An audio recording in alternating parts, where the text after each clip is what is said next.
Giocare puntando in partenza al massimo degli obiettivi, quest'anno in Serie D sarà molto più complicato, conseguenza della prossima riforma dei campionati che lascia la porta aperta per il salto di categoria a ben poche squadre.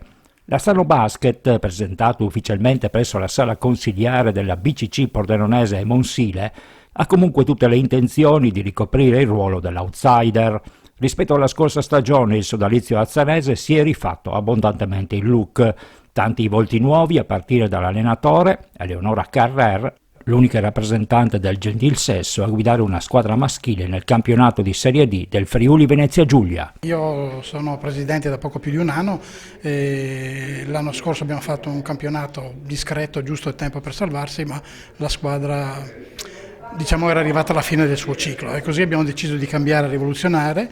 A cominciare dal coach, che siamo molto orgogliosi di avere l'unica donna come allenatrice, e poi abbiamo recuperato in giro tutti i ragazzi di Azzano che avevano fatto le giovanili di Azzano. Abbiamo fatto una squadra giovane di qua praticamente tutti i ragazzi di Azzano. Diciamo che sulla carta siamo una bella squadra, forte, possiamo ottenere dei buoni risultati, i ragazzi sono molto uniti, sono entusiasti, è una squadra che piace per questo, si vede fin dall'inizio.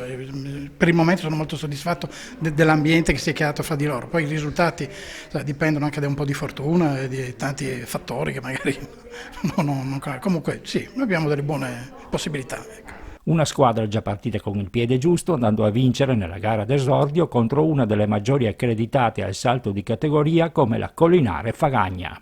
Allora è un buon inizio per noi, siamo molto contenti, la partita era veramente difficile, loro erano una squadra esperta con Ellero, Principe e Bortoluzzi su tutti, è stato difficile marcarli, però i nostri ragazzi sono stati bravi a mantenere la calma perché loro a un certo punto avevano messa sulla bagarre. Siamo sempre stati in vantaggio, ci hanno recuperato fino a un punto di scarto, però poi Pezzutti con una freddezza storica è riuscito a fare 2 su 2 liberi e abbiamo portato a casa la partita. Noi sicuramente non giochiamo per perdere, la squadra, non mi nascondo, è competitiva, però l'obiettivo deve essere divertirsi e esprimere il miglior basket possibile, poi quello che arriverà, saremo felici. E grande soddisfazione da ambo le parti anche per la prosecuzione del rapporto di sponsorizzazione con la BCC Pordenonese e Monsile. Sì, senz'altro abbiamo affiancato l'Azzano Basket già molti anni fa, prima come sostegno all'attività dell'associazione, quindi l'attività giovanile di prima squadra, poi 6 anni fa invece abbiamo preso in mano la sponsorizzazione diretta della squadra da quando è arrivata in Serie D sostanzialmente, e quindi da lì è nata questa collaborazione più profonda che stiamo portando avanti e porteremo avanti ancora. Vedo che il clima all'interno della squadra è molto positivo e quindi questo ci conforta, vuol dire che abbiamo intrapreso una strada giusta.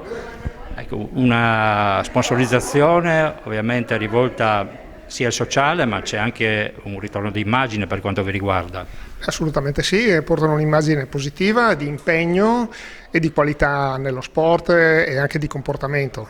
Abbiamo sempre unito questi aspetti, anche l'aspetto scolastico, l'aspetto dell'attenzione verso lo studio dei giovani, l'abbiamo sempre unito. A questo scopo abbiamo sponsorizzato per ben 10 anni la borsa di studio Matteo Molente. Quindi è stata una collaborazione su diversi aspetti con questa società e ci ha sempre portato degli ottimi risultati.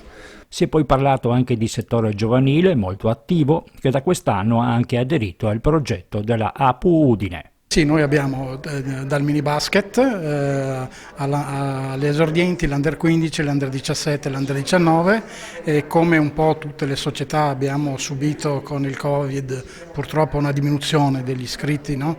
E abbiamo un po' di difficoltà, prima avevamo qualche giocatore in più, speriamo adesso di riprendere perché partiamo dal mini basket, poi ci portiamo avanti i ragazzi e costruiamo man mano le squadre. Comunque siamo riusciti a fare quasi tutte le squadre, quindi questo siamo contenti di questo.